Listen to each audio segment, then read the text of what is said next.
Muhammad Adib had lost his sheep, and he didn't know where to find them. Or at least that's the story that was told afterward.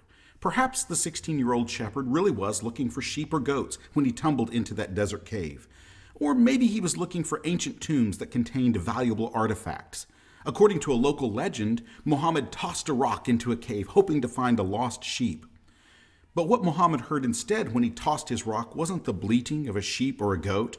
What he heard instead was the shattering of pottery.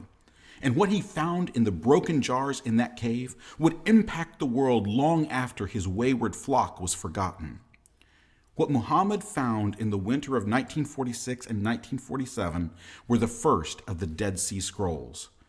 Before it was all over, more than 900 ancient documents were discovered, hidden in caves in the region known today as the West Bank. And where did these documents come from? Well, they seem to have been the library of a Jewish sect that had withdrawn to an isolated desert community known as Qumran. Around 220 of the Dead Sea Scrolls are fragments or scrolls of books from the Hebrew and Aramaic Old Testament. Some of these documents were preserved in jars, others were quickly buried in the cave floor. So why were the scrolls buried so quickly and then abandoned? Well, in the year 68 AD, the Romans had invaded Judea to crush a rebellion that had started 2 years earlier. It's possible that the Jewish community in Qumran hid their scrolls quickly before the Romans arrived, hoping to retrieve them later. But then in the year 70, Jerusalem was destroyed. Qumran was turned into a garrison for Roman troops, and the Jewish community never returned. And so the scrolls remained hidden for nearly 2,000 years.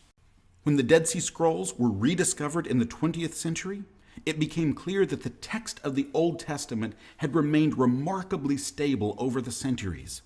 In fact, a scroll of Isaiah found among the Dead Sea Scrolls was copied more than 100 years before Jesus was even born. Yet the wording of this scroll of Isaiah agrees in almost every detail with the Masoretic texts that were copied 1,000 years later. Over the course of a millennium of hand copying, the text of Isaiah had remained virtually unchanged. The course of hundreds of years, the books of the Old Testament were copied and they were preserved with amazing accuracy.